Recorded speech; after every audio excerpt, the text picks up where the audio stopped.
कहानी लाग डांट। लेखक मुंशी प्रेमचंद्र।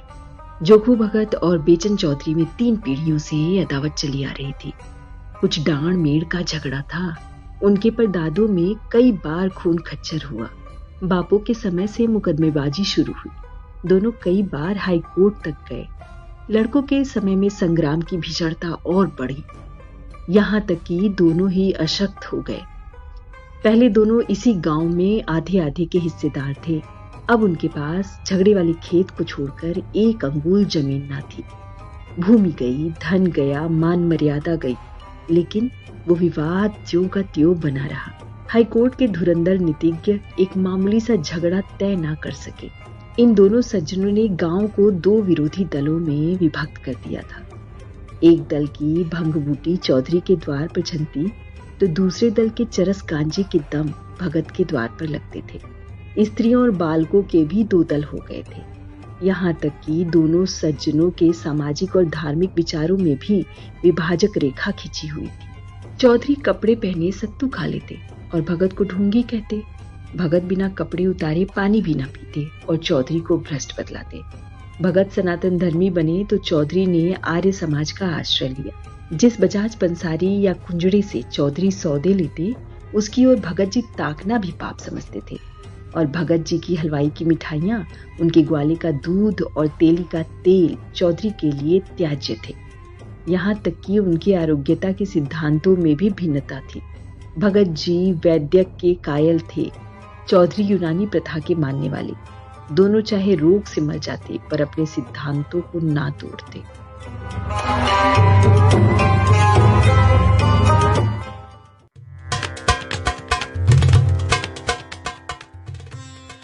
जब देश में राजनीतिक आंदोलन शुरू हुआ तो उसकी भनक उस गांव में भी आ पहुंची।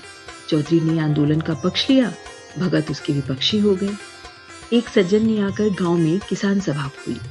चौधरी उसमें शरीक हुए, भगत अलग रहे। जागृति और बढ़ी, स्वराज्य की चर्चा होने लगी। चौधरी स्वराज्यवादी हो गए, भगत ने राजभक्ति का पक्ष लिया। चौधरी का घर स्वराज्यवादियों का अड्डा हो गया, भगत का घर राज्य भक्तों का क्लब बन गया। चौधरी जनता में स्वराज्यवाद का प्रचार करने लगे। मित्रों, स्वराज्य का अर्थ है अपना राज। अपने देश में अपना राज हो वह अच्छा है कि किसी दूसरे का राज्य हो वह। जनता ने कहा अपना राज हो वो अच्छा है। चौधरी बोले तो यह स्वराज्य कैसे मिलेगा? आत्मबल से, पुरुषार्थ से, मेल से एक दूसरे से द्वेष करना छोड़ दो। अपने झगड़े आप ही मिलकर निपटा लो। किसी ने शंका जताई, आप तो नित्य अदालत में खड़े रहते हैं।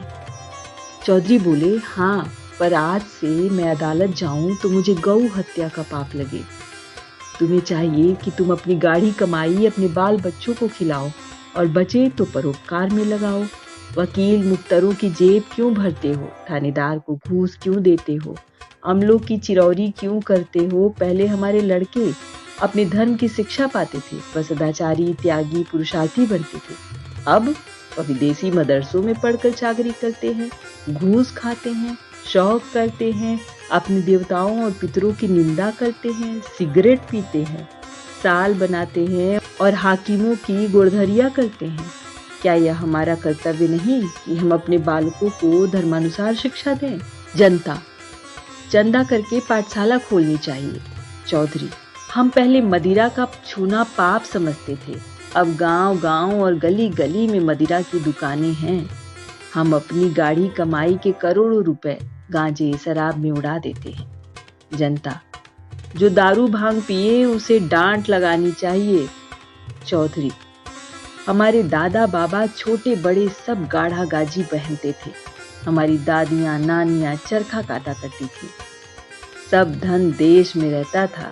हमारे जुलाहे भाई चैन की बंसी बजाते थे। अब हम विदेश के बने हुए महीन रंगीन कपड़ों पर जान देते हैं। इस तरह दूसरे देश वाले हमारा धन ढो ले जाते हैं। बेचारे जुलाहे कंगाल हो गए। क्या हमारा यही धर्म है कि अपने भाइयों की थाली छीन कर दूसरों के सामने रख दें? जनता, गाढ़ा कहीं मिलता ही नहीं। चौधरी, अपने घर का बना हुआ गाढ़ा पहनो, अदालतों को त्यागो, नशेबाजी छोड़ो, अपने लड़कों को धर्म कर्म सिखाओ, मेल से रहो। बस यही स्वराज्य है। जो लोग कहते हैं कि स्वराज्य के लिए खून की नदी बहेगी, वे पागल हैं। उनकी बातों पर ध्यान मत दो। जनता ये बातें चाव से सुनती थी। दिनों दिन श्रोताओं की संख्या बढ़ती जा रही थी। चौधरी के सब श्रद्धाभाजन बन गए।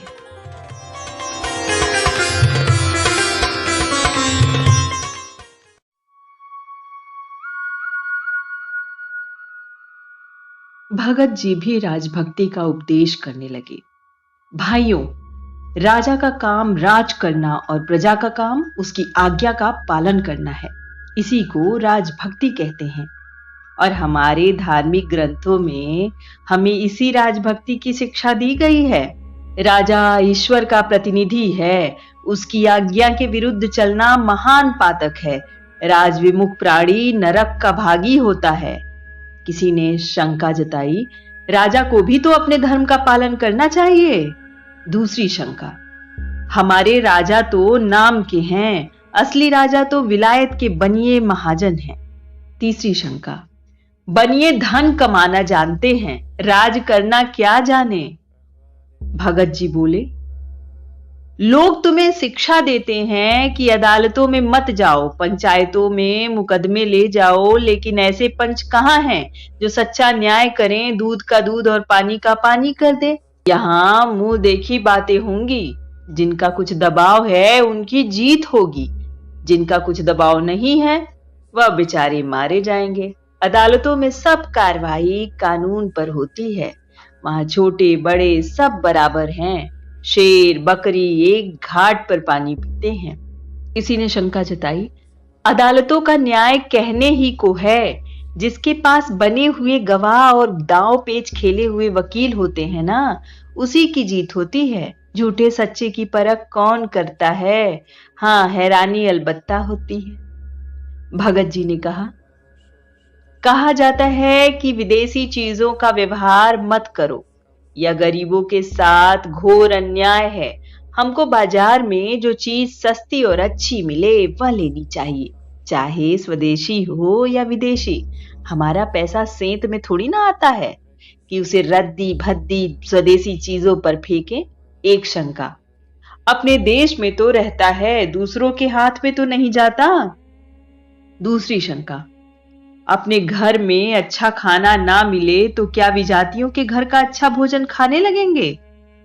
भगत, लोग कहते हैं लड़कों को सरकारी मदरसों में मत भेजो। सरकारी मदरसे में न पढ़ते तो आज हमारे भाई बड़ी बड़ी नौकरियां कैसे पाते, बड़े बड़े कारखाने कैसे बना लेते। बिना नई विद्या पढ़े अब संसार में निबाह नहीं हो सकता। पुरानी विद्या पढ़कर पत्र देखने और कथा बाचने के सिवाय और क्या आता है? राजकाज क्या पट्टी पोथी बाचने वाले लोग करेंगे? एक शंका, हमें राजकाज ना चाहिए, हम अपनी खेती बाड़ी में ही मगन हैं, किसी के गुलाम तो नहीं। दूसरी शंका, जो विद्या घमंडी बना दे उससे मूर्ख ही अच्छा। यही नई विद्या पढ़कर तो लोग सूट बूट घड़ी छड़ी हैट कैट लगाने लगते हैं और अपने शौक के पीछे देश का धन विदेशियों के जेब में भरते हैं। ये देश के द्रोही हैं। भगत, गांजा शराब की ओर आजकल लोगों की कड़ी निगाह है। नशा बुरी लत है, इसे सब जानते हैं। सरकार को नशे की दुकानों से करोड़ों रुपए साल की आमदनी होती है। अगर दुकानों में न जाने से लोगों की नशे की लत छूट जाए तो बड़ी अच्छी बात है। वह दुकान पर न जाएगा, न चोरी छुपे किसी न किसी तरह दूने चौगुने दाम देकर सजा काटने पर तैयार होकर अपनी लत पूरी करेगा। तो ऐसा काम क्यों करो कि सरकार का नुकसान अलग हो और गरीब रैयत का नुकसान अलग हो। और फिर किसी किसी को नशा खाने से फायदा होता है। मैं ही एक दिन अफीम ना खाऊं तो गांठों में दर्द होने लगे, दम उखड़ जाए और सर्दी पकड़ ले। एक आवाज, शराब पीने से बदन में फुर्ती आ जाती है। एक शंका, सरकार अधर्म से रुपया कमाती है, उसे यह उचित नहीं। अधर्मी के राज में रहकर प्रजा का कल्याण कैसे हो सकता है? दूसरी शंका, पहले दारू पिलाकर पागल बना दिया, लत पड़ी तो पैसे की चाट हुई। इतनी मजूरी किसको मिलती है कि रोटी कपड़ा भी चले और दारू शराब भी उड़े? या तो बाल बच्चों को भूखे मारो या चोरी करो, जुआ खेलो, बेईमानी करो। शराब की दुकान क्या है, हमारी गुलामी का अड्डा है।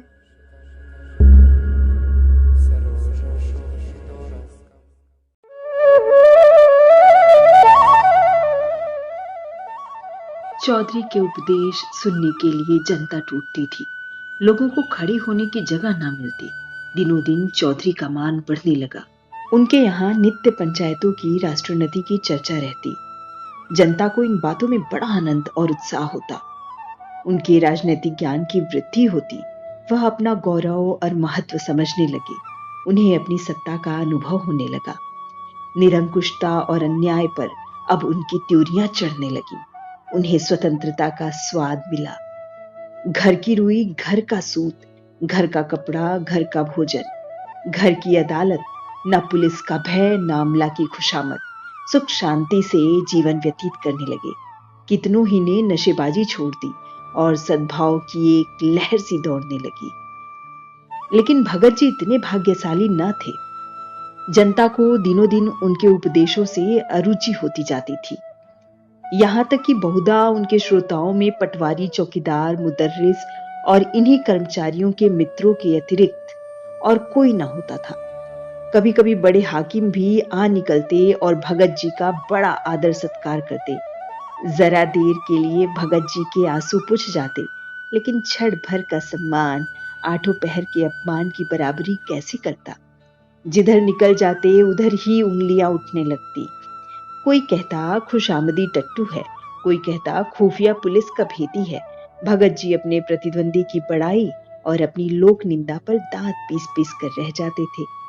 जीवन में यह पहला ही अवसर था कि उन्हें सबके सामने नीचा दिखना पड़ा। चिरकाल से जिस कुल मर्यादा की रक्षा करते आए थे और जिस पर अपना सर्वस्व अर्पण कर चुके थे, वह धूल में मिल गई। यह दाह में चिंता उन्हें एक क्षण के लिए चैन ना लेने देती। नित्य समस्या सामने रहती कि अपना खोया हुआ सम्मान क्यों कर पाऊं, अपने प्रतिपक्षी को क्यों कर पद दलित करूं, कैसे उसका गरूर तोड़ूं। अंत में उन्होंने सिंह को उसी की मांद में पछाड़ने का निश्चय किया।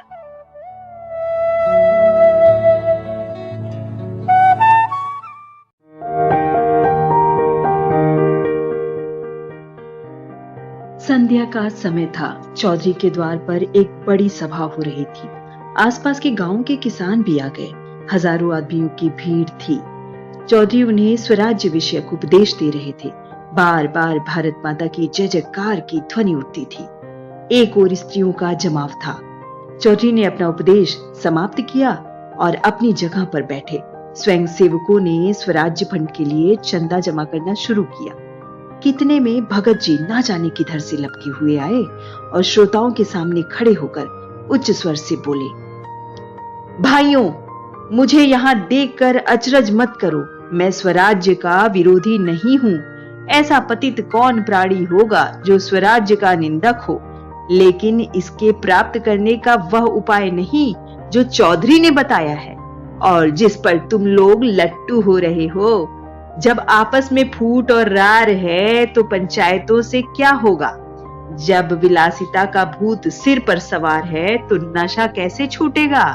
मदिरा की दुकानों का बहिष्कार कैसे होगा? सिगरेट, साबुन, मोजे, बनियान, अद्धी, तंजेब से कैसे पिंड छूटेगा? जब रोब और हुकूमत की लालसा बनी हुई है तो सरकारी मदरसे कैसे छोड़ोगे? विधर्मी शिक्षा की बेड़ी से कैसे मुक्त हो सकोगे? स्वराज्य लेने का केवल एक ही उपाय है और वह आत्मसंयम है। यही महौषधि तुम्हारे समस्त रोगों को समूल नष्ट करेगी। आत्मा को बलवान बनाओ, इंद्रियों को साधो, मन को वश में करो। तुम में मातृभाव पैदा होगा, तभी वैमनस्य मिटेगा, तभी ईर्ष्या और द्वेष का नाश होगा, तभी भोग विलास से मन हटेगा, तभी नशेबाजी का दमन होगा। आत्मबल के बिना स्वराज्य कभी उपलब्ध ना होगा। स्वयं सेवा सब पापों का मूल है। यही तुम्हें अदालतों में ले जाता है। यह तुम्हें विधर्मी शिक्षा का दास बनाए हुए है। इस पिशाच को आत्मबल से मारो और तुम्हारी कामना पूरी हो जाएगी। सब जानते हैं मैं 40 साल से अफीम का सेवन करता हूं। आज से मैं अफीम को गऊ का रक्त समझता हूं। चौधरी से मेरी 3 पीढ़ियों की अदावत है। आज से चौधरी मेरे भाई हैं। आज से मुझे या मेरे घर के किसी प्राणी को घर के कते सूत से बुने हुए कपड़े के सिवाय कुछ और पहने देखो तो मुझे दंड चाहो दो। बस मुझे यही कहना है, परमात्मा हम सबकी इच्छा पूरी करे। यह कहकर भगत जी घर की ओर चले कि चौधरी दौड़कर उनके गले से लिपट गए। 3 पुश्तों की अदावत एक क्षण में शांत हो गई। उस दिन से चौधरी और भगत साथ साथ स्वराज्य का उपदेश करने लगे। उनमें गाढ़ी मित्रता हो गई और यह निश्चय करना कठिन था कि दोनों में जनता किसका अधिक सम्मान करती है। प्रतिद्वंदिता वह चिंगारी थी जिसने दोनों पुरुषों के हृदय दीपक को प्रकाशित कर दिया था।